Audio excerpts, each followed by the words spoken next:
Anti-Machiavel Part 2. Chapter 9, Civil Principalities. You might want to read Chapter 9 of The Prince first. There is no feeling more central to our being than the desire for freedom. From people that are most organized to those that are most barbarian, all are penetrated by it, because, as we are born without chains, we demand to live without constraint. It is this spirit of independence and pride which produced so many great men in the world, and who gave place to the republican governments, which establish a species of equality between the men, and bring them closer to a natural state. Machiavel gives, in this chapter of good maxims of policy, advice to those who rise to supreme power by the assent of the heads of a republic. Here is almost the only case where it is possible to be both a prince and an honest man, but unfortunately this case almost never arrives. The republican spirit, wary of losing his freedom, looks with suspicion upon all that could take it away, even if this worry might be false to fact, and revolts against the very idea of a master. One knows in Europe of the people which shook the yoke of their tyrants to enjoy independence, but one does not know any free ones that subjected themselves to a voluntary slavery. But several republics have fallen back into despotism. It even appears that it is an inevitable misfortune which awaits them all. How could a republic resist, for all time, every cause which undermines its freedom? How could it always contain the ambition of the would-be princes which it also nourishes? How could it withstand for long the seductions of the usurper, the practical deaf person, and the corruption of its members, as long as self-interest will be all-powerful in men? How can it hope to always win, or even leave with honor, every war which it will have to support? How will it be able to prevent these annoying economic situations that come with its freedom, these moments critical and decisive, these and other chances from which arise both the courageous ones and the corrupt?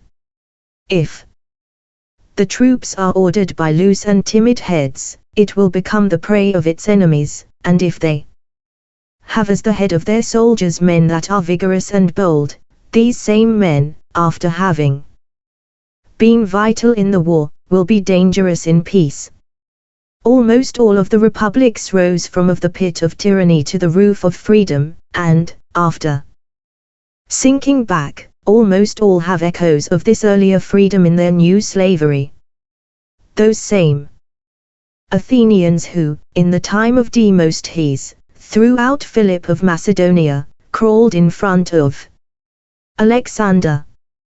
These same Romans, who detested the royalty after the expulsion of the kings, patiently suffered at the end of a few centuries all cruelties from their emperors, and these same English who sent Charles I to his death, because he encroached on their rights, folded the nobility of their courage under the proud power of their new masters.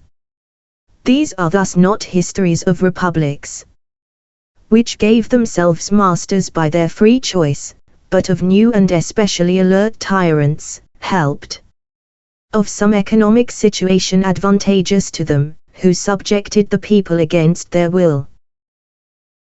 Just as people are born, live a time, and die by diseases or old age, in the same way republics are formed, flower a few centuries, and perish finally by the audacity of a citizen, or by the weapons of their enemies. All has their period, all empires, and largest monarchies even, have only so much time. The republics feel continually that this time will arrive, and they look at any too powerful family as the carriers of a disease which will give them the blow of death. One will never persuade republicans, that are really free, to put on a master's leash. I mean the best master, because they will always say to you that it is better to depend on the laws than whim of one very human man. Chapter X: How it is necessary to measure the forces of all the principalities. You might want to read chapter 10 of The Prince first. Since the time when Machiavel wrote his Political Prince, the world is so extremely changed that it is almost irrecognizable anymore to someone of his century. If some skillful captain of Louis XII appeared nowadays, he would be entirely disorientated. He would see that one makes war with innumerable armies, all of which are maintained during peace as in war. In his time, to strike the great blows and to carry out the large campaigns, a mere blitz was all that was required, and the troops were dismissed after the finished war. Instead of the suit of iron, the lance, and the mobile cannon with wheels, he will find the military uniform, the rifle and the bayonet, and many new methods for besieging, for battling, and for the logistics necessary to support these new strategies. This last art is just as necessary now as it was then to beat the enemy, and such a captain would have a great store of knowledge in this area. What if Machiavel himself could see the new shape of the body politic of Europe, including the many large princes who appear now in the world that were not there then, if he could see the power of the firmly established kings, the new manners of diplomacy, and the balance of power. That is the foundation of the alliance of some weighty princes to oppose the ambitious, and the purpose of which is accepted by the world. All these things produced a so general and so universal a change, that they make the majority of Machiavel's maxims inapplicable to our modern policy. It is what this chapter shows. I will now bring some examples of them. Machiavel supposes that a prince whose country is extensive, which is rich in money and troops, can be supported by its own forces, without the assistance of any ally, against the attacks of its enemies. It is what I dare to contradict. I say even more, and I advance that a prince, dreaded though he is, could not resist at least one of his most powerful enemies, and that he must have the help of some allies.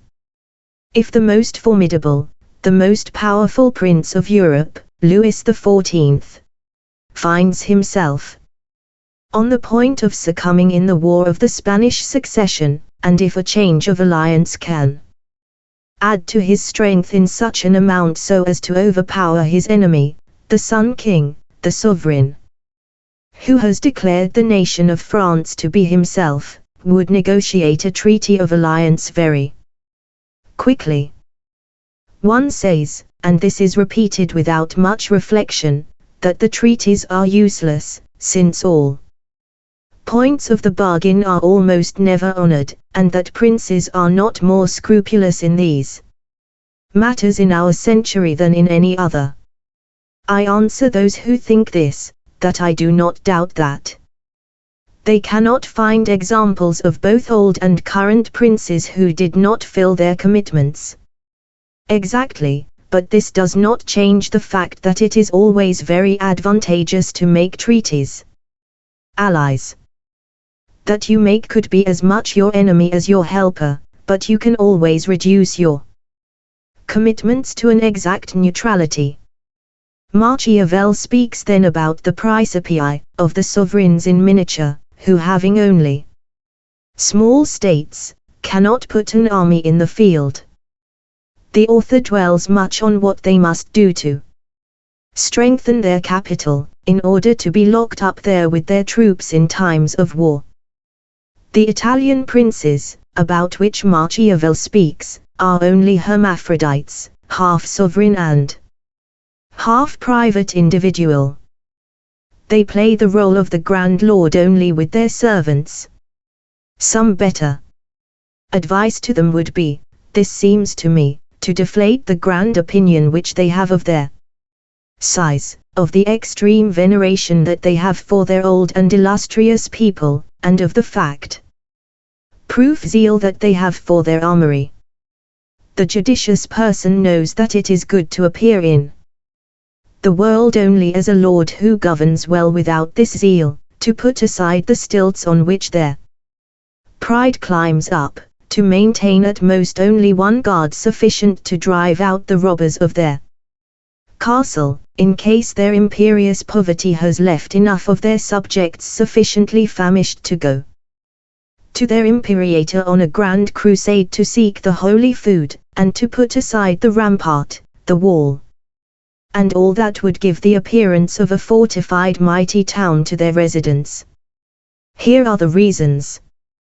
The majority of the small princes, I mean those of Germany, are ruined by excessive expenditure, out of proportion to their incomes, due to the intoxication of their vain opinion of their true size and power. They dig below the bottom of their pockets to support the honor of their noble house, and they take by vanity the path of misery, and the bankrupts surrender. There is not one of these juniors, from a backwater line, who does not think himself to be something similar to Louis XIV. He builds his Versailles, he has his mistresses, he maintains his armies. There is currently a certain prince, a distant relative of a grand noble family, who, in a burst of grandeur, maintains, with his service, an army sufficient for the needs of a large king in a principality so small that one wonders if some of them have to be billeted in a neighboring state. His army should perhaps be strong enough to win a battle in the theatre of Verona. I said in the second place that the small princes wish to strengthen their residence, and the reason is very simple: they do not want to be besieged by a large neighbor. The stronger are of the habit of interfering with the affairs of the weaker, often with good intentions, but can also offer a bargain to their little partners which it is not prudent to refuse. Instead of the spread of blood, two strokes of a pen can often finish their quarrels. What else would the small prince use their fortresses for except self-defense? Despite the above judgment, they would rather be in a position to support a campaign the length of that against Troy versus their small enemies, even though they would not last as long as Jericho against the armies of a powerful monarch.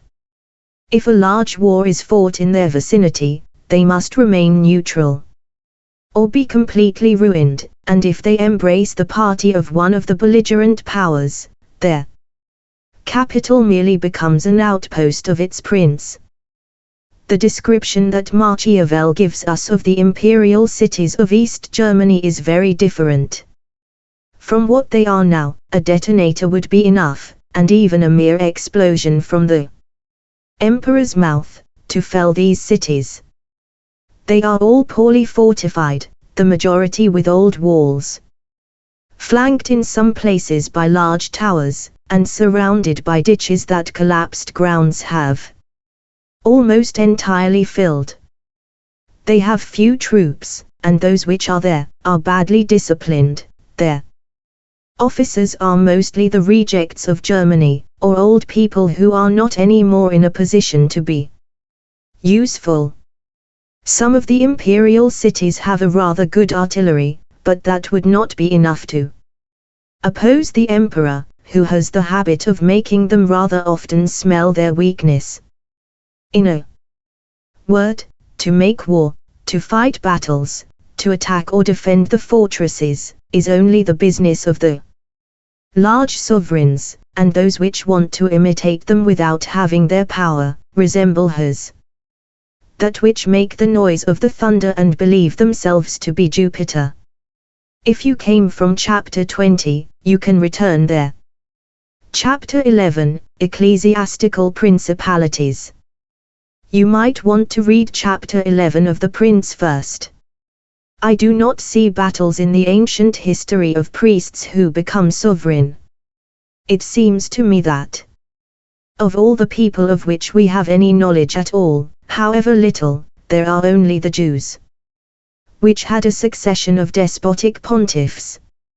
It is not astonishing that only in the most superstitious and most ignorant of all the cruel nations, those which were with the head of the religion finally usurped the ruling of the state, but everywhere else, it seems to me, the priests have interfered with its functions.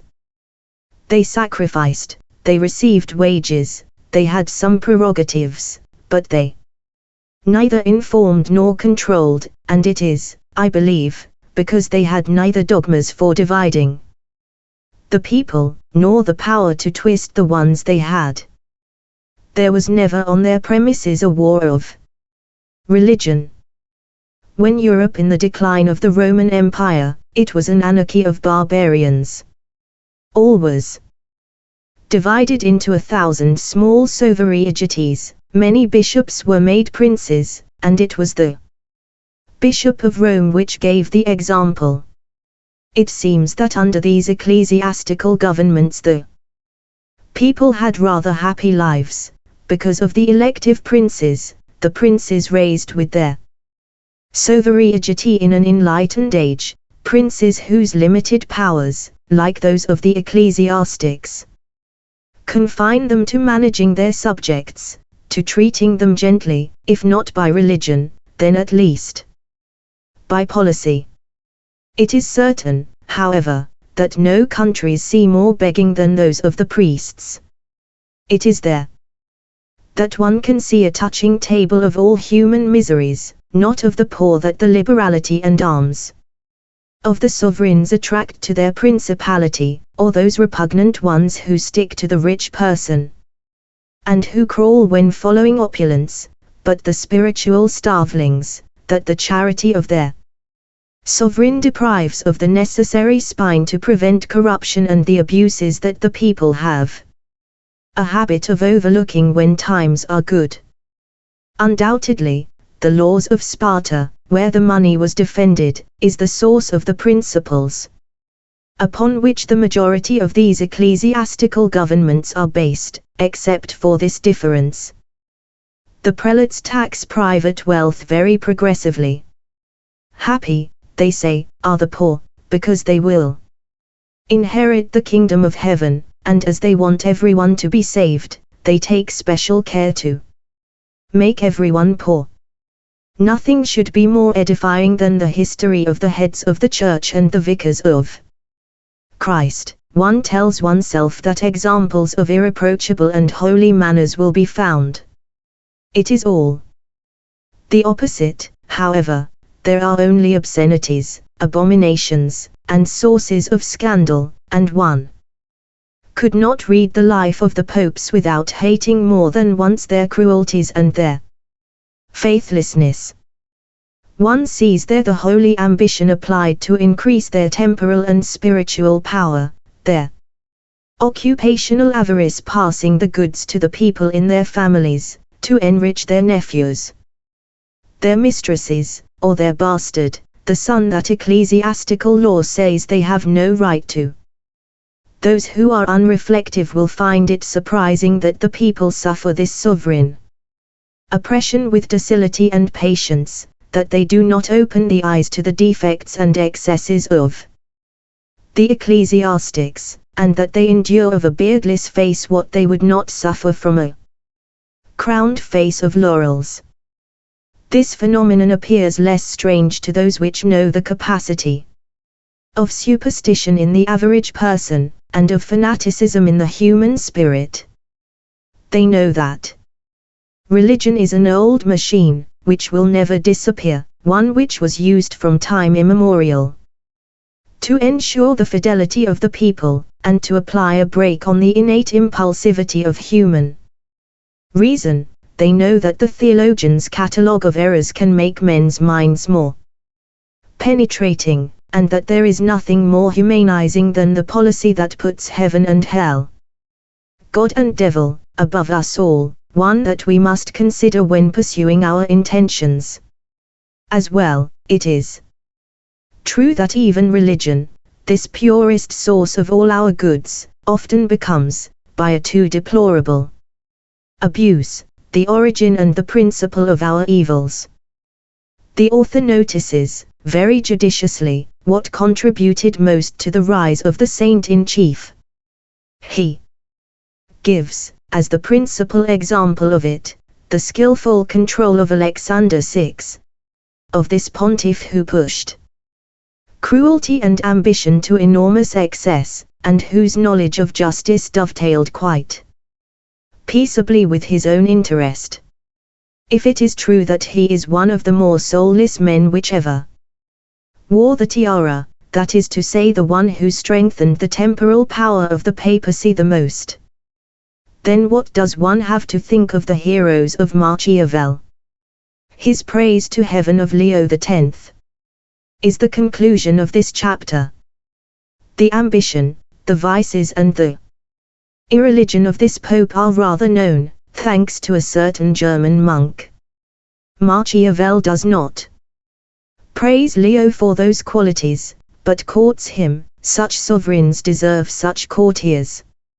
If he praised Leo X only as a splendid prince and restorer of the arts, it would be all right, but Machiavel praises his policy. Chapter 12. What makes up a strong militia, and what the army mercenary is worth. You might want to read chapter 12 of the Prince first. All is varied in the universe. The characters of men differ, and nature establishes the same variety, if I may express myself this way, in the temperament of the states. I understand in general that the temperament of a state consists of its situation, its size, the number and customs of its people, its trade, its traditions, its laws, its strengths and weaknesses, its wealth and its resources. This difference of nations is very delicate.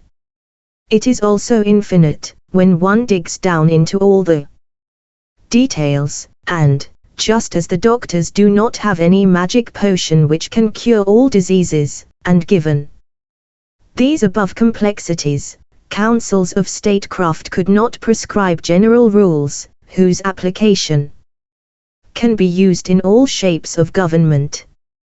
They certainly could not survive the objections. This reflection leads into the examination of the feelings of Machiavel concerning foreign troops and mercenaries. The author entirely rejects the use of them, being based on examples for which he claims to prove that these troops were harmful to the states which used them, and that they were not advantageous to them. It is almost a certainty, and this Machiavel's evidence shows in general, that the best troops of a state are the regulars. One could support his gut feeling by the examples of the valorous resistance of Leoides to Thermopylae, and especially speak of the swift growth of both the Roman Empire and the Arabs. This maxim of Machiavel can thus be appropriate to all the wealthier nations, to provide a sufficient number of soldiers, loyal to the flag, for their defense. I am persuaded, like the author, that the typical state has been badly served by mercenaries, and that the fidelity and the courage of the established soldiers in the country are much greater than those of hired troops. The main danger for a state is to let its subjects languish, and to let those who would otherwise be stout-hearted warriors become ephemerized by faith-eroding luxury.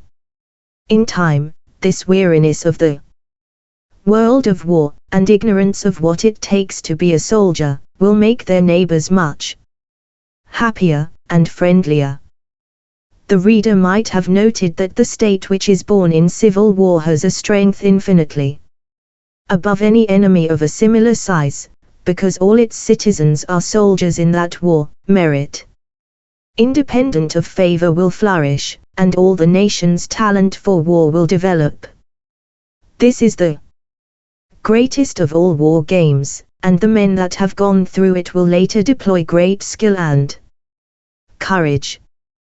There are cases which seem to ask for an exception to this rule. If the kingdoms or of the empires do not produce enough men to meet the state's needs for the armies, and if war for them is continual, this need obliges it to resort to the mercenaries, as the single means of compensating for the defects of the state. One finds, then, certain expedients which cause the majority of difficulties. These are the ones which Machiavel finds so vicious in this species of militia. One must mix carefully the foreigner with the national, to prevent them from forming a rogue unit, and to treat them with same discipline and with the same fidelity, and make especially sure that the number from abroad does not exceed the number of the nationals. There is a king of the north, of which the army is made up of this kind of mix, and who is not less powerful nor less formidable. The majority of the European troops are made up of both nationals and mercenaries, those who cultivate their ground, and those which live in the cities, who protect themselves with the help of a certain tax that they pay for the maintenance of the troops which must defend them, do not go any more to war. The regular soldiers are made up only of the lowest class of the people, of drifters which like idleness better than work, of those connoisseurs of vice which seek in the troops license and impunity, of young scatterbrains, gifted in disobedience to their parents, who err all themselves on a whim. All these have as little inclination and attachment for their master as the foreigners. How these troops are different from these Romans who conquered the world. Desertions, if frequent nowadays in all the armies, were something unknown among Romans. These men, who fought for their family and their home, the Roman middle class, despite all the luxuries they had in life, did not think of betraying by a coward's desertion. What makes for security of the large princes of Europe, is that their troops are almost evenly matched. No side has an overwhelming advantage over the others. Only the Swedish troops are middle class, and peasants and soldiers, at the same time, but when they are in the field, almost nobody remains in the interior of the country to plough the ground. Thus their power is not at all formidable, since they cannot wage war for long without ruining themselves more than their enemies. This takes care of the mercenaries. As for the way in which a large prince must make war, I agree with the feeling of Machiavel. A large prince must take control of his troops, to remain in his army as if it was his residence. His interests, duty, glory, all hinge on the outcome there. Just as he is the head of distributive justice, he is also the guard and the defender of his people. He must treat the defense of his subjects as his most important ministry, which he must for this reason entrust only to himself. His interests also seem to necessitate going to the field with his army, since all of his person is required. Then, the consulting and the execution are followed with an extreme speed. Besides, his presence puts an end to the disagreements of his generals, so disastrous to the armies and so contrary to the interests of the master. It also puts the prince in command of the logistics, the ammunition and the war supplies, without which even Caesar himself at the head of 100,000 combatants would be nothing, ever. As it is the prince who must fight the battles, it would seem that he also would direct the execution of it, and to communicate by his presence the spirit of valor and confidence to his troops. He is there, at their head, to set an example. But, one will say, everyone was not born to be a soldier, and many princes have neither the talent, experience, nor the courage necessary to command an army. This is true, I acknowledge it. But this objection does not embarrass me much because it is always possible to lend one's ears to the generals of the army, who are usually eager to give their best advice.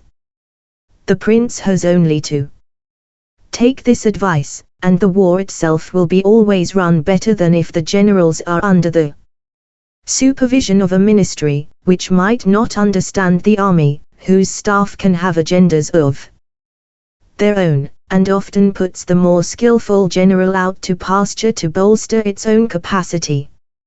I will finish this chapter, after discussing two sentences of Machiavel which appeared very singular to me.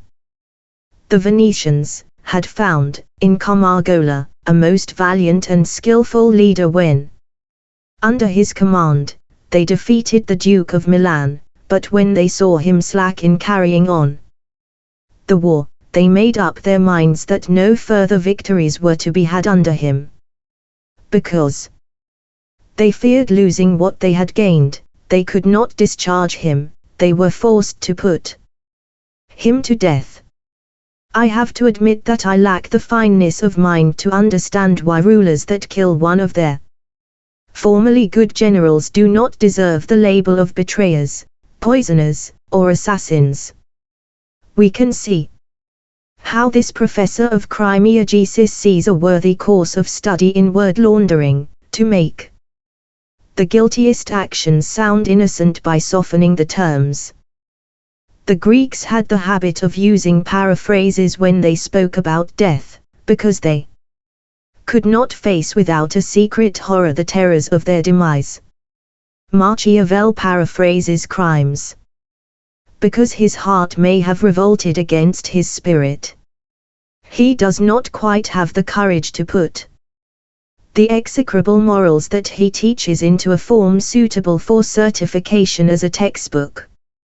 It certainly makes for a sad situation when someone blushes at the thought of exposing their thoughts and true feelings, as if such unveiling was the same as stripping all the clothes off their body. Even the ancient Moses would have much to say about this. Chapter 13, Auxiliary, Mixed, and Regular Troops. You might want to read Chapter 13 of The Prince first. Machiavel pushes his hyperbole to an extreme point when recommending that a careful prince would like better to perish with his own troops than to overcome with foreign help. I think that a man in danger of being entombed would not lend his ear to the speeches of those which would say to him that it would be unworthy of him to owe his life to others, and that it is better to perish than to embrace the cord or the stick that others throw to him to save him. This reflection shows to us that the first priority of men is that of self-preservation, and the second is that of their well-being. This entirely destroys the paralogism that is the hallmark of the author.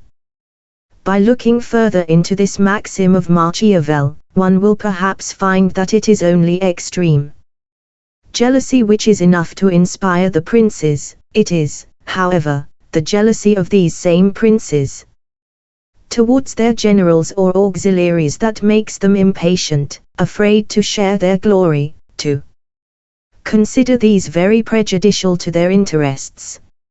An infinity of battles were lost for this reason, and small jealousies often made things worse for the princes than the higher numbers and advantages of their enemies. A prince should not, undoubtedly, make war only with auxiliary troops, but he must be auxiliary himself, and be in a position to give as much help as he receives. Here is what prudence dictates: put yourself in a position where you fear neither your enemies nor your friends, but when you made a treaty, stick to your word. As long as the Empire, England and Holland were in alliance against Louis XIV, as long as Princes Eugene and Marlborough were well linked, they were victorious, but the moment that England gave up its allies, Louis XIV was raised up. The powers which can do without mixed or auxiliary troops are well to exclude them from their armies, but as few princes of Europe are in this situation, I believe that they do not risk anything with the auxiliaries, as long as the number of the nationals there is higher. Machiavel wrote only for small princes, and I acknowledge that I hardly see in him but small ideas. It does not have anything large nor true, because he is not an honest man. Who fights only by himself is only weak, who jointly does it with others is strong. In the War of 1701, the Allies against France, the Company of Three Kings of the North, stripped Charles XII of part of his states in Germany, was carried out jointly with main troops of different states, joined together by alliances. In the War of the year 1734, that France started under the pretext of supporting the rights of this King of Poland, who was both elected and dethroned, was made by the French and the Spaniards joined to the Savoyard forces. What remains in Machiavel, after so many examples, and what his allegory of the weapons of Saul, which David refused because of their too heavy weight, reduced to? It is only the counsel of the whipped cream. I acknowledge that the auxiliaries inconvenience the princes sometimes, but I ask whether similar inconveniences would be too burdensome when cities are to be gained, and provinces. About these auxiliaries, he seeks to throw his venom on the Swiss ones which are in the service of France. I must say a small word on the subject of these brave troops, because it is undoubtable that the French have won more than one battle by their help, that they have returned some services in the building of the empire, and that if France should declare its independence from the Swiss and the Germans, which are useful in its infantry, its army would be much less frightening than it is now. This deals with the errors of judgment. Let us examine the morals. The bad examples that Machiavel proposes to the princes are the kind of spites which cannot be passed back to him. He pleads in this chapter that Hero of Syracuse believed that his auxiliary troops were equally dangerous to keep or to dismiss, and cut them into parts. The reader will discover a similarity of method when they look for the substance in the history books, and will consequently be made indignant to discover what was abstracted from in a book that was specifically written for the instruction of princes. Cruelty and barbarity are often fatal to private individuals, thus they have horror for the majority of them, but the princes, that Providence placed so far from the vulgar's destiny, have less aversion to these, as they do not have the usual consequences to fear. You would think that those whose destiny is to command should be propagandized the most concerning all the abuses that they can wage with their much greater power, long before the consequences work their way up to these future leaders. Chapter 14, Education for the Prince concerning War. You might want to read Chapter 14 of the Prince first. There is a species of pedantry common to all the trades, which comes only from avarice and the intemperance from those which practice them. A soldier is a pedant when he is a little too meticulous, or when he breaks free from all routine and jumps into Don Quixotism. The enthusiasm of Machiavel here exposes the prince to the ridiculous. He so extremely exaggerates the matter, for he wants his prince to not only be a soldier, that he flies into a Quixotism, for he lacks the imagination to deal with the battlefields, entrenchments, manners of guarding places, of lining up his soldiers and sending them to the attack. A prince fills only half of his vocation if he specializes only in the trade of war. It is obviously false that he should only be a soldier. One can remember what I said on the origin of the princes too. The first chapter of this work. They are judges of the institutions, and if they are truly general, this is but one of their responsibilities. Prince Machiavel is like the gods of Homer, which are depicted as very robust and powerful, but never balanced. This author is unaware of the catechism of justice. He knows only self-interest and violence. The author never represents any but small ideas, his spine only straightens when he embraces subjects appropriate for the policy of small princes. Nothing is weaker than the reasons which he uses to recommend hunting to the princes. He is in the opinion that the princes will learn by this means to know the situations and the passages of their country. If a king of France, if an emperor wanted to acquire by this manner the knowledge of his states, he would need as much time, in the course of his hunting, that all the universe employs in the change of one epoch to another. This insight allows me to enter into a greater detail on what happens during the chase, a matter which will be like a species of digression. Since this pleasure is the almost general passion of the noble ones, of the large lords and the kings, especially in Germany, it seems to me that it deserves some discussion. Hunting is one of these sensual pleasures which works up the body and which does nothing for the spirit. It is a burning desire to pursue some animal, and a cruel satisfaction in killing it. This recreation makes the body both exercised and refreshed, and leaves the spirit in a waste land and without culture. The hunters will undoubtedly reproach me that I take these things too seriously, that I seem to be too severe a critic, and that I am like the minister who, having the privilege to speak in the pulpit, also has the gift of pronouncing that what seems good there is the good, without listening to people who walk down different paths. So, I will not be stuck up in that way. I will plead in good faith the reasons which the connoisseurs of hunting give when asked. They will say to me initially that hunting is the noblest pleasure of men, and the most traditional, that patriarchs, and even many great men, were hunters, and that while undertaking the chase, men continue to exert on the animals this same right that God condescended himself to give to Adam. What is venerable is not necessarily better, especially when it is pushed too far down a pathway that tends to narrow as it progresses.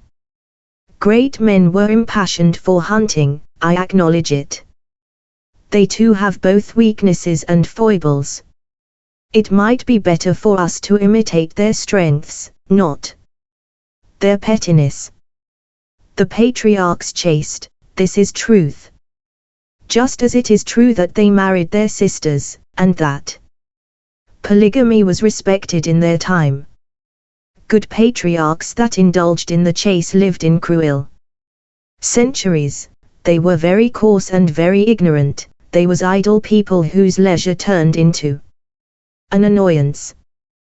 To kill the time which appeared always too long to them, they took their troubles to the hunt. They lost in the woods, with the chase of animals, the time which they could not pass in the company of reasonable people. I ask, are these examples to be imitated? Must coarseness instruct courtesy? Why are the enlightened centuries not to be used as a role model for the others, but the limited ones are? Why must we make our virtues out of their necessities? Whether Adam received dominion over the animals or not, I am not seeking, but I know quite well that we are crueler, and there is more of the raptor in us than in those same animals, and that we govern this alleged empire with great tyranny. If something gives us an advantage over the animals, it is undoubtedly our reason, and the average enthusiast of hunting has their brain furnished only with horses, dogs and, very strongly, of animals. They are sometimes very coarse, and it is to be feared that they might end up seeing their fellow man as they regard the animals. Or, at least, that the cruel habit to wage suffering with indifference might dull their compassion for those members of, a Martian biologist would say, the same species as they themselves are. Is this the pleasure which one praises the nobility for? Is this the most worthy occupation for a thinking being? One might object that hunting is good for the health, that the facts clearly show that those which engage in the chase die old, that for a large lord it is an innocent pleasure, and is appropriate at that station, since it spreads out their magnificence, dissipates their sorrow, and that in time of peace it prepares, by simulating war against the beast being chased on their lands. It is not my purpose to condemn a moderate exercise, I just note that this exercise is not necessary for the intemperate. There are few princes who have lived longer than the Cardinal of Fleury, or the Cardinal of Ximes, or the last Pope. These three men were not hunters. Besides, is it necessary to choose your passions simply on the basis that they promise a long life? The monks usually live longer than other men. Should we therefore all become celibate and move into cloisters? It does not pay a man to exist until the age of Methuselah by making his days indolent and useless. The more this is reflected upon, the more the reflector will desire to undertake meaningful and useful actions, and the more they will have lived. Moreover, hunting is, of all the recreations, the one which is least appropriate to princes who want to express their magnificence in 100 ways. It is a much better activity for their subjects, and if the abundance of game ruins a campaign, having many destroy these animals could be very useful, enough to pay the hunters a bounty for this. The princes should only occupy themselves with command and control. This will give them more knowledge, and all the more ability to acquire the judgment necessary for their profession, and to act well in consequence. I must especially add, in answer to Machiavel, that it is not necessary to be a hunter to be a great captain. Gustave Adolphe, Henry Thiers, Marlborough, Prince Eugene, whose fame as men and skillful generals is beyond dispute, were not hunters. We do not read that Cæsar, Alexander, or Scipio were that either. One can use the bracing activity of the walk to make more judicious reflections and more solid judgments on the various situations of a country relative to the art of war. Partridges, dogs, coaches, stags, a pack of all kinds of animals, and the heat of hunting, do tend to distract you. A large prince that waged the second campaign against the Moslems in Hungary, was likely, if he went hunting, to have the beast captured, namely himself, in the hands of the Turks. One might make a case for recommending the hunt to the armies, because it causes much disorder in their steppes. There is no need to identify whose armies. I thus conclude that it is forgivable if princes go hunting, provided that it is only seldom, that it is a vacation from their more serious work, and if they sometimes leave sad.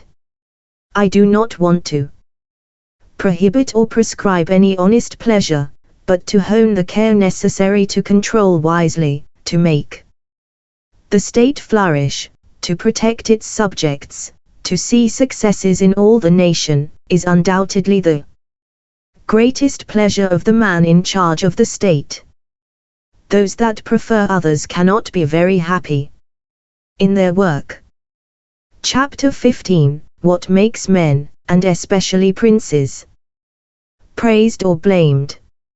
You might want to read chapter 15 of The Prince first.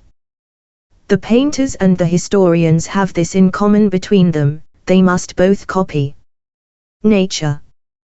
The first comb through the features and the colors of men, the second, their characters and their actions. Painters who paint only monsters and devils are hardly the norm. Machiavel represents the universe like a hell, and all the men like the damned. It would be said that this policy wanted to cast all mankind into the pit by a singular hatred, and that he took up the task to destroy our virtues, perhaps with the goal of making our souls more similar to his. Machiavel advances that it is not possible to be completely good in this world without perishing, so much of mankind is both degenerate and corrupt. I myself say that, in order not to perish, it is necessary to be both good and careful. Men are usually neither completely saintly, nor completely predatory, but both the lovers of virtue and the haters of humanity, as well as the regular variety of sinner, will all agree to live under a powerful, just and skillful prince. I would like better to wage war with a tyrant than with a good king, to fight a Louis XI, or an emperor Domitian, rather than a Trudger, because the good king will also have been useful to his subjects. And they know it. The subjects of the tyrant will join my troops. If I go to Italy with 10,000 men against an Alexander VI, half of Italy will be for me. If I enter there with 40,000 men against Innocent XI, all Italy will raise itself to drive me out. A good and wise king was never dethroned in England, even by large armies, and all its bad kings succumbed to usurpers who begin their campaign with 4,000 regular troops. There is no gain to be had by being malicious with misanthropes, but there is by being virtuous and intrepid with them. You will make your people virtuous like you, neighbors will want to imitate you, and the humanity haters will scramble from the light. Chapter 16. Liberality and Economy. You might want to read chapter 16 of The Prince first. Two famous sculptors, Phidias and Alcaemes, each carved a statue of Minerva, and the Athenians wanted to choose the most beautiful, to place it on the top of a column. Both were presented to the public. That of Alcaemes gained the most votes, the other, said one judge, was too coarsely worked. Phidias was not disconcerted by the judgment of Vulgar, and asked, seeing as the statues had been made to be placed on a column, that both be raised. Then that of Phidias won the vote. Phidias owed his success to the study of optics and perspective. Rules of proportion must also be observed in policy. The differences of the places put different meanings in the maxims, applying. One of them generally would make it a bad one.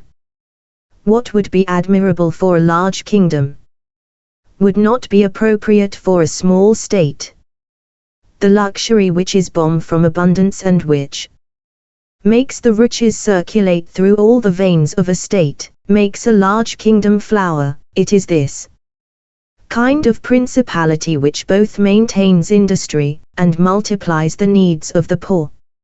If some skillful policy were wanted to reign in the luxury of a great empire, this empire would fall into economic languor, but the same policy would perish a small state. The money that leaves The country in greater abundance in such a state would not re-enter there in the same proportion. The result would be to drain this delicate body of consumption, and it would not fail to starve. It is thus an essential rule for any policy never to confuse the small states with the large ones, and this is where Machiavel sins seriously in this chapter. The first fault that I must reproach him with is that he takes the word liberality in a too vague a direction. He does not distinguish enough liberality from prodigality. A prince, he tells us, to make large things, must be liberal and also must pass for it. I do not know any hero who was not. To display avarice says to the men, do not expect anything of me, I will reward your services badly. This extinguishes the heat with which any subject naturally serves their prince. Undoubtedly it is only the thrifty man who can be liberal, it is only him which prudently controls his expenditure that can make good on others. One knows the example of Francis I, King of France, whose excessive expenditure was partly the cause of his misfortunes. The pleasures of Francis absorbed the resources of his glory. This king was not liberal, but spendthrift, and at the end of his life he became miserly. Instead of being a good spender, he put treasures in the trunks, but they were treasures that did not circulate, which are necessary for a full income. Any private individual and any king who does nothing but pile up and bury money, understands nothing of the art of enrichment. It is necessary to make the money circulate to be really rich. The Medicis obtained the sovereignty of Florence only because large Cosmo, the patriarch of the family, himself a simple merchant, was skillful and liberal.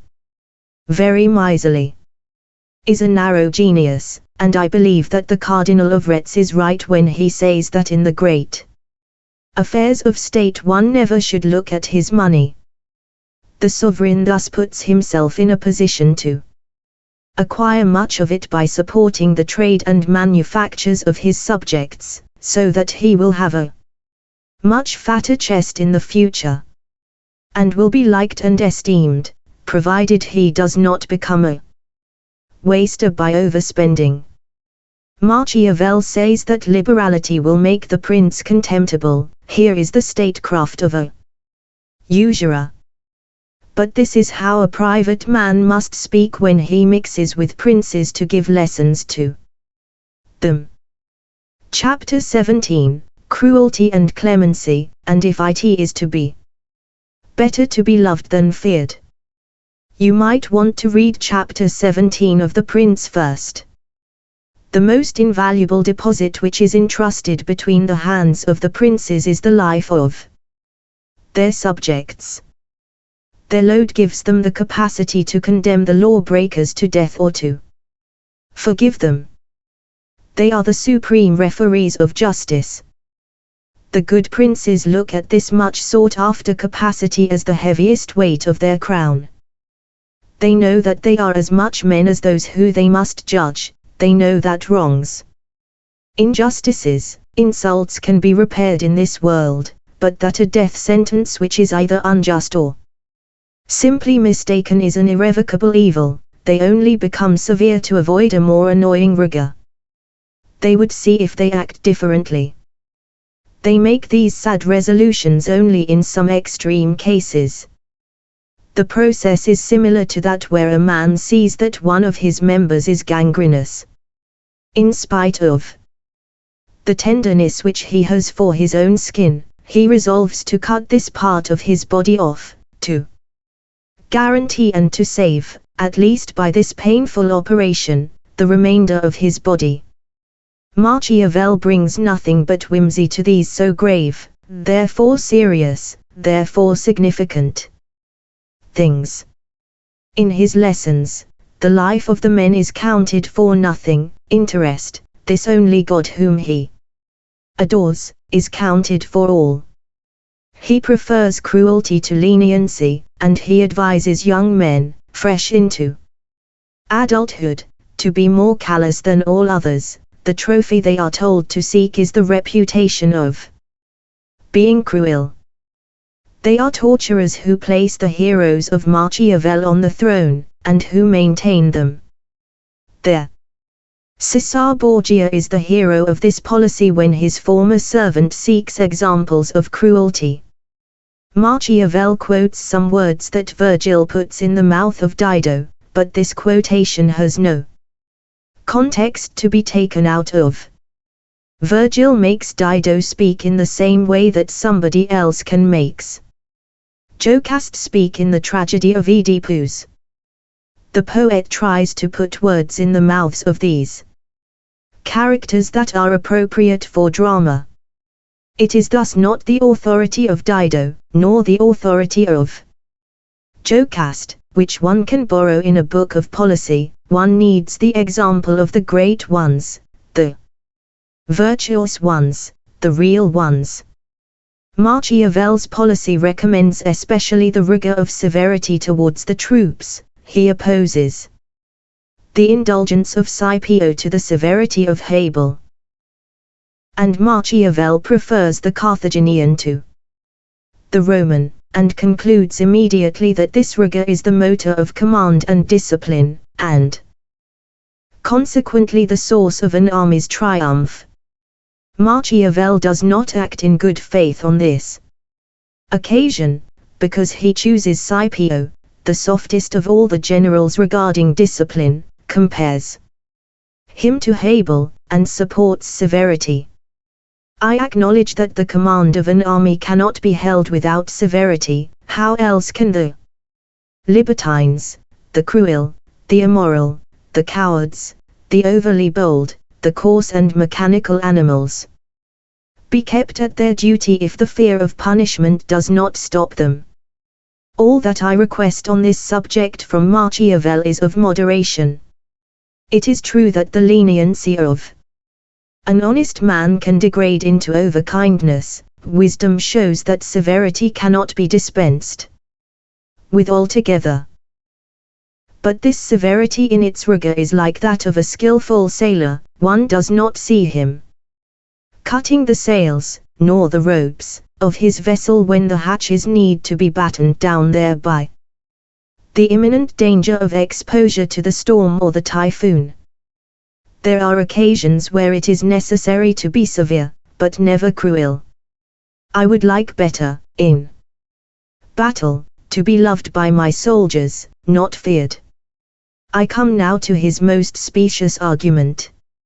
It says that a prince, in trusting himself, should also trust fear.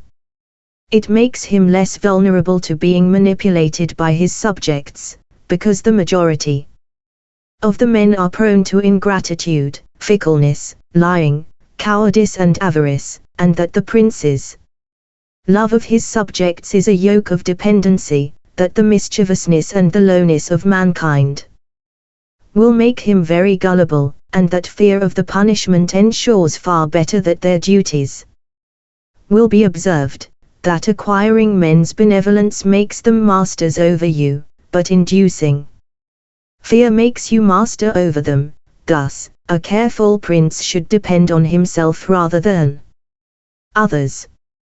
I do not deny that there are men who are both ingrates and easy liars in the world. I do not deny that severity is not in some moments very useful, but I advise that any king, whose sole method of their policy is securing obedience through fear, will reign over cowards and slaves. He will not be able to expect great actions of or from his subjects, because anything that was accomplished at all was done by fear and timidity, which will always be carried in their characters, even after the source of the cruelty is dead or deposed. I say that a prince who will have the gift of making his subjects love him will reign in their hearts, since these subjects will find it in their own interest to have him for master. In history there are a great number of examples of grand and history-changing actions which were done by love and attachment. I still say that the fashion of seditions and revolutions appears to be entirely finished nowadays. One sees no kingdom, except England, where the king has anything to fear from his people, and even the English king does not have anything to fear unless he himself raises the storm. I thus conclude that a cruel prince, safe in his isolation, nevertheless exposes himself to being betrayed by the plain exhaustion of his subjects. Since continual cruelty is unbearable, one living under it soon moves from fear to slouthdom. This a magnanimous prince never faces, because kindness is always pleasant, his subjects do not force themselves to like it.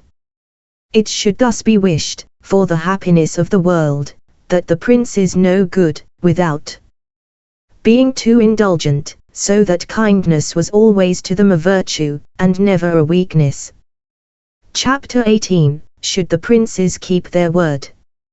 You might want to read chapter 18 of The Prince first. The tutor of tyrants dares to ensure that the princes can deceive the world by their dissimulation. This where I must start to refute. It is a fact that the public is curious. They are like an animal which sees all, which hears all, and which reveals all that it saw and what it heard. If the curiosity of this public examines the lives of individuals with no responsibilities over them, it is merely for diversion and entertainment, but when it judges character of the princes, it is very much motivated by their own interest. The princes know, far more than other men, the unwritten rules, policies and judgments of the world, including the ones that are in the near future. They are like the different stars in the sky, where the astronomers are inclined to direct their telescopes towards the courtiers who observe them. Consider it significant if a mere gesture, a glare, or a glance betrays something that the prince's empty mouth will not reveal, and the people get to know them by speculation and guesses. In a word, as the sun cannot cover its spots, no more can the great princes can hide their defects at the bottom of their character to the eyes of so many observers. So the mask of dissimulation would merely overcast the natural deformity of a prince. He would have to keep this mask up continuously, if he raised it sometimes, if only to breathe, that one occasion will be enough to satisfy the curious ones. The artifice and the dissimulation will therefore become vain on the lips of this prince, the trick in his speeches and his actions will be useless for him. One does not judge this man on his word anymore. It would be common to always call them on it, but if one compares their actions and their speeches, that raised mask will always be in the back of their mind. Falseness and dissimulation, then, simply will not work. One does not play his own character solely, it is also necessary to play the character that the world wants you to be, but they who think of deceiving the public, are easily deceived themselves.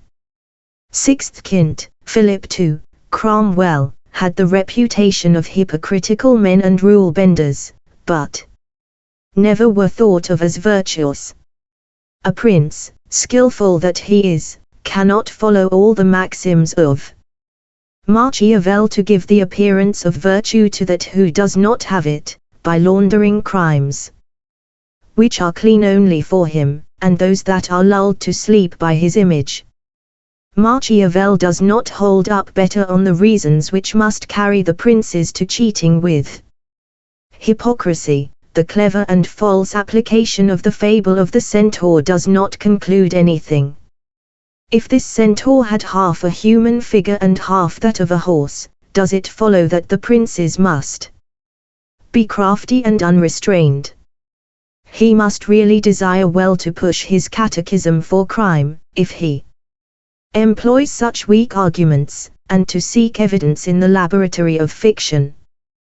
But here is reasoning falser than all that we saw. The policy says that a prince must have qualities of the lion and fox, a lion to demolish the wolves, a fox to dodge the fisherman's net. He concludes that what these animal tales show is that a prince is not obliged to keep his word. Here is a conclusion without premises. Isn't the doctor of crime ashamed of stuttering during his lecture of impiety? If one wanted to lend property and common sense to the muddled thoughts of Machiavel, here is the most you can make of them. The world is in part like a play, where there are honest players but also the cheating ones who cheat, so a prince, who must play the part he has been assigned, should not be misled when there. He needs to know how to spot cheating during the play, not to practice similar lessons, but to be alerted when it is his turn to be gulled. Let us turn now to the examination of this policy. Because all men are wicked, says the author, and because they break their word continually, you are not obliged either to keep yours to them. Here, firstly, is a contradiction. Does the author not say, one moment after, that the gifted at deception will always find men simple enough to deceive? How do these two agree? All men are immoral, and you will find among them men who are simple enough to deceive.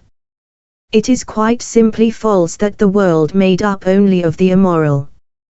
One would have to be a diligent misanthropist not to see that in any group there are many decent people, and that the great number is neither good nor bad. But if Machiavel had not supposed the world to be full of predators, on what would he have based his abominable maxim?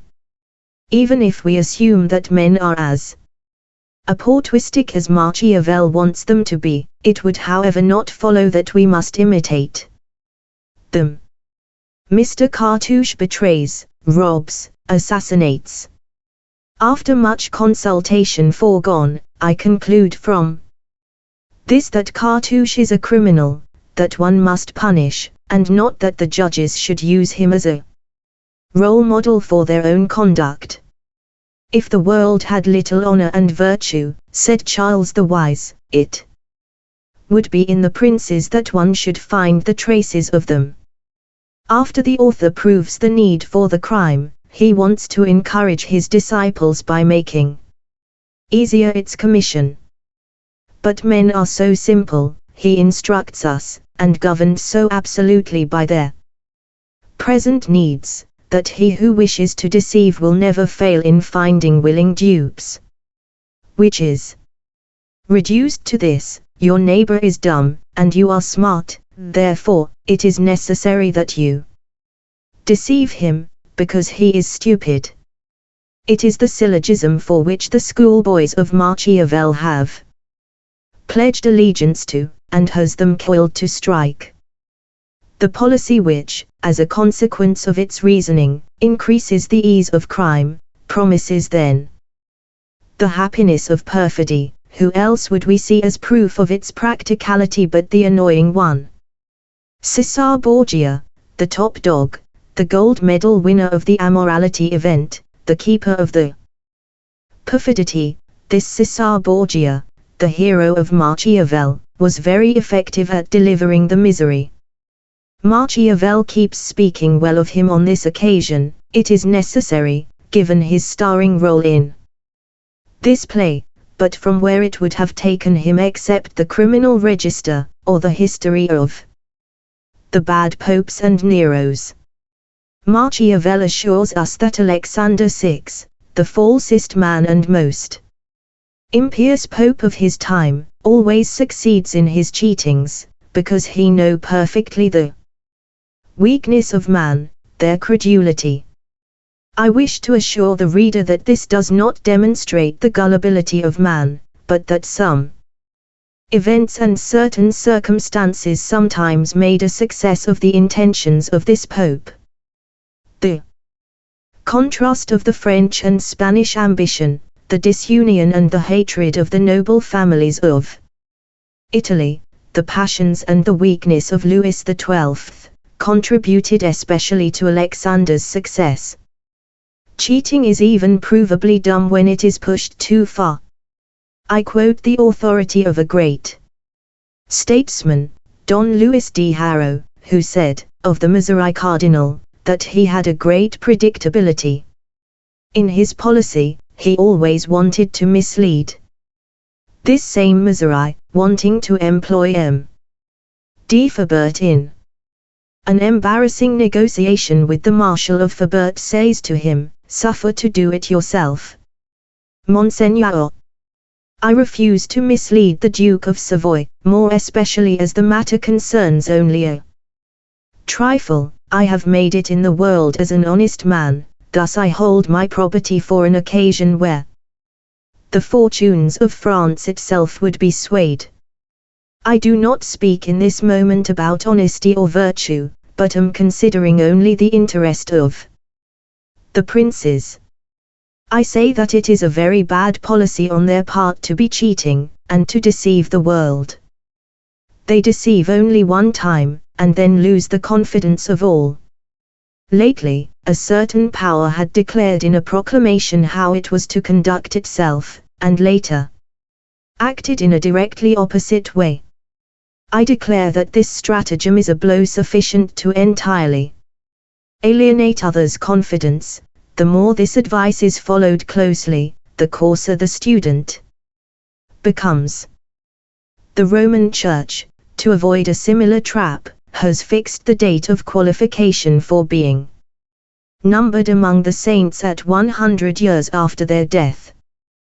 This will erase the memory of their defects, and that of their extravagances perishes with them, the witnesses to their life, and those which could speak against them, do not remain any more. Nothing opposes the representation of sanctity that they want to give to the public. Please forgive me this digression.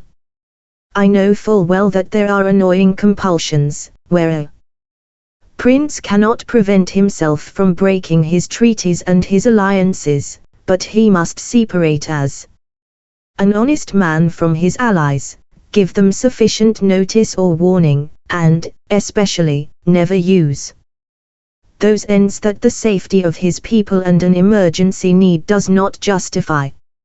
I will finish this chapter by only one reflection.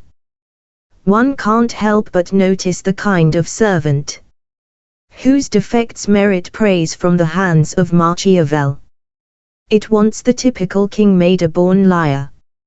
And to crown his dishonesty with hypocrisy, he thinks that people will be both devoted to a prince and revolted from the ill treatments that they suffer from him. There are people who are of this feeling. For me, it seems that they always have these indulgences for errors of speculation, for they do not wish to pursue the corruption of the heart to its conclusion. People will love more an unsound prince who is also an honest man, and who works for their happiness, rather than a safe degenerate. This may not be the thoughts of the prince, but these are the actions which make the men happy. Chapter 19, that it is necessary to avoid being mistaken and hated. You might want to read chapter 19 of The Prince first. The hysteria of system building does not only afflict the philosophers, it also crept into the minds of analysts of policy. Machiavel is infected by it more than anybody. He wants to prove that a prince must be malicious and cheating. These are the sacramental words of his religion. Machiavel has all the spite of the monsters which embanked Hercules, but he does not have the force. Therefore, should not one have the bludgeon of Hercules to cut it down, because what is simpler, more natural and more suitable for princes than justice and kindness? I do not think that it is necessary to become exhausted in arguments to prove it. the policy must necessarily lose by supporting the opposite. Because if it advocates that a prince be strengthened on the throne by cruelty, cheating, treachery, etc., this will be malicious for him, yielding a pure loss. He wants to cover a prince who rises on the throne with all these defects, to strengthen his usurpation, but the author gives him advice which will raise all the sovereigns, and all the republics, against him. Because how a private individual can rise to sovereignty, if not by dispossessing a sovereign prince of his states, or by usurping the authority of a republic? Machiavel is not as wise as the princes of Europe. If he came up with a collection of cheatings for the use of robbers, he would not have made a work more treacherous than this one. I must however give an account of some sham reasoning which is in this chapter.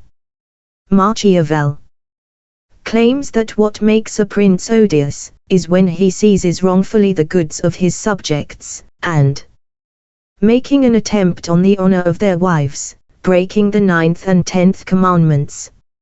It is sure that a prince that is guided by interest, is unjust, violent and cruel, will not be able to miss being hated and becoming odious to his people, but this is not the case for the errantry of Julius Caesar, called in Rome the husband of all the women and the woman of all the husbands, Louis XIV, who loved women much, Augusti, King of Poland, who was the proud manager of a movable harem.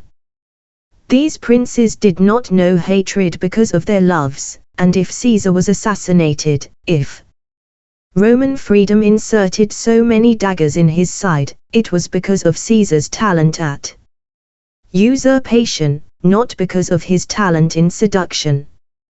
One could support the feeling of Machiavel by objecting that the expulsion of the kings of Rome was really a protest against the adulteries of Lucretia, but I answer that it was not the love of the crown prince Sextus for Lucretia, but the violent and contemptuous manner of this love, which gave place to the rising of the Republic of Rome. As this violence awoke in the perception of the people, other violences made by the Tarquin kings surfaced in their eyes too.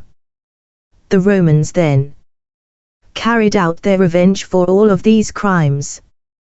But I must note in passing that the adventure of Lucretia is not a novel, and thus needs adaptation for it to become one. I do not say this to excuse the bed-jumping of the princes, for it can be morally bad. I stuck it here to show that this, in and of itself, did not make the sovereigns hated. One glances at how the love lives of the good princes are treated like a forgivable weakness, provided that this is not accompanied by injustices.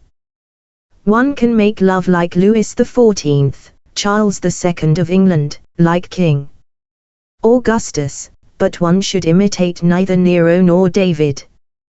Here, this seems to me, is a contradiction in form.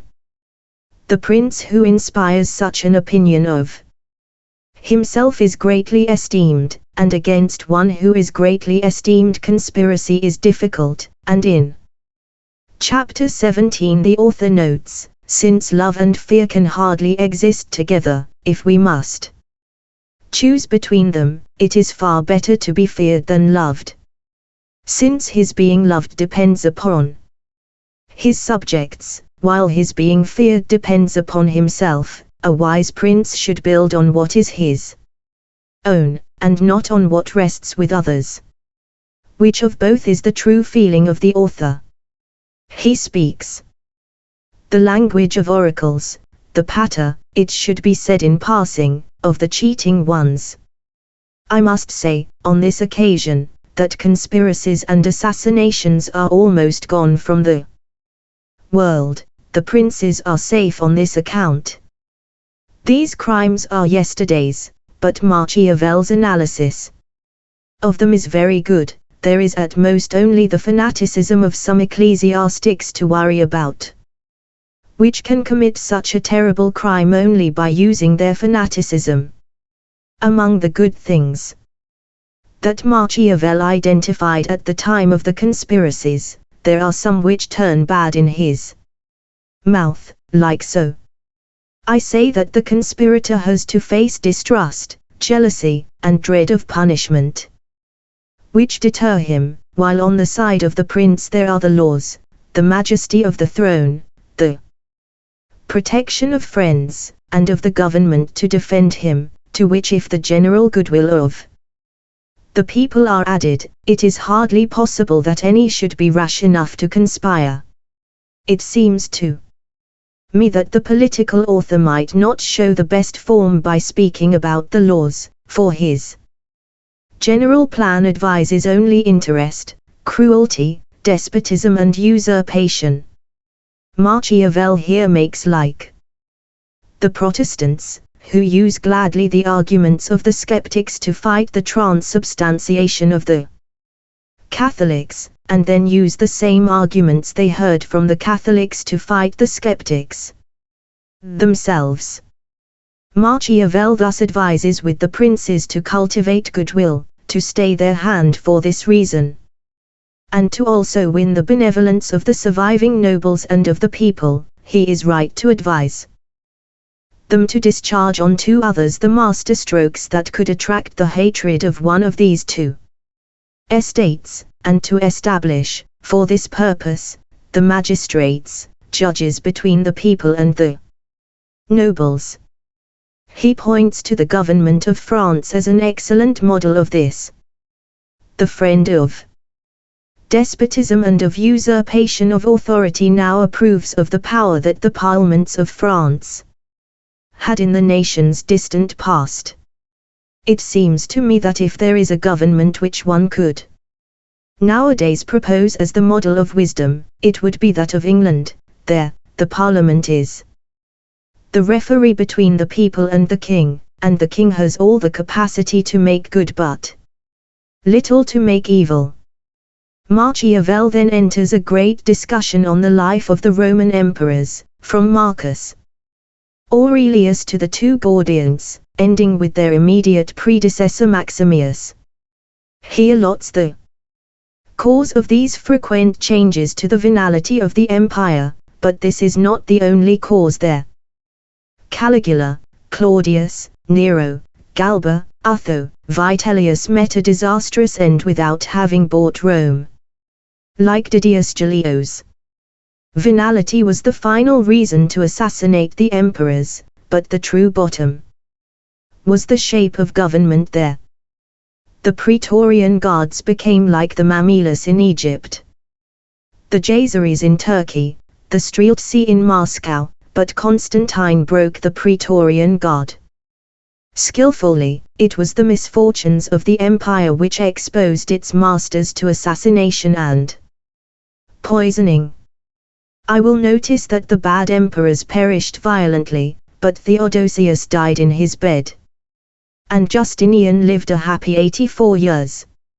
Here is what I insist: it is hard to find cruel princes that are also happy, and Augustus was peaceful only when he became virtuous. The Commodus, tyrant, successor of the divine Marcus Aurelius, was put to death in spite of the respect everyone had for his father. Caracalla could not govern well on the throne. This is what caused his cruelty. Alexander Severus was killed by the treason of Maximius of Thrace, the man who tried to cultivate the image of a giant, and Maximius, having raised everyone by his cruelties, was assassinated in his turn. Machiavel claims that a low-born prince is often assassinated as the result of the contempt which others have of his low birth, but this is a great wrong. A high man who has won the empire by his courage and valor does not have parents anymore. One thinks of his capacity, and not of his extraction. Pupius was the son of a village sheriff, Probus of a gardener. Diocletian of a slave, Valetua of a rope maker, they all were respected. The Sforza which conquered Milan was a peasant. Cromwell, who fixed England and made Europe tremble, was the son of a merchant. The great Mohammed, founder of the most flourishing religion of the globe, was a commercial boy. Samo was a French merchant. Famous Piaf, whose name is still revered in Poland, was elected king with peasants' shoes on his feet, and he was respected during a great number of years. That generals, that ministers and chancellors, are commoners. Europe is made fuller and happier, because these places are given to the deserving. I do not say that to scorn the blood of Witikied, Charlemagne, and Ottoman. I must, on the contrary, for more than one reason, admire the bloodline of heroes, but I like even more their merit. One should not forget only Machiavel here has mistaken much, when he believes that in the time of Severus it was enough to spare the soldiers to be supported. The history of the emperors contradicts it. The more an emperor spared the intractable praetorians, the more he felt their force. It was also dangerous to flatter them, and to ask them to oppress. The troops today need not be feared for any praetorianism, because all of them are divided into small bodies who watch each other, because the kings have the right to employ and dismiss any of them, and because the force of laws is established.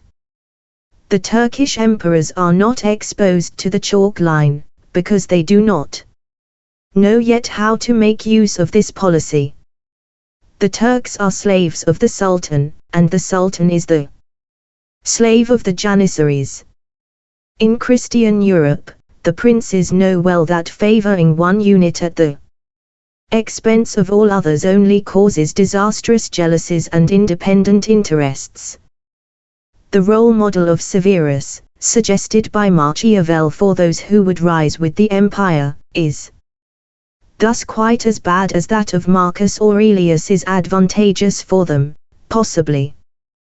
But how can one urge the emulation of Severus, Caesar Borgia, and Marcus Aurelius at the same time?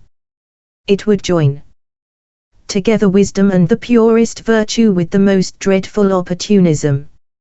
I have only one more fact to point out. Caesar Borgia, with his so skillful cruelty, had a career that was full of negative achievements, while Marc Aurel, this crowned philosopher, always virtuous, never experienced until his death a reverse of fortune.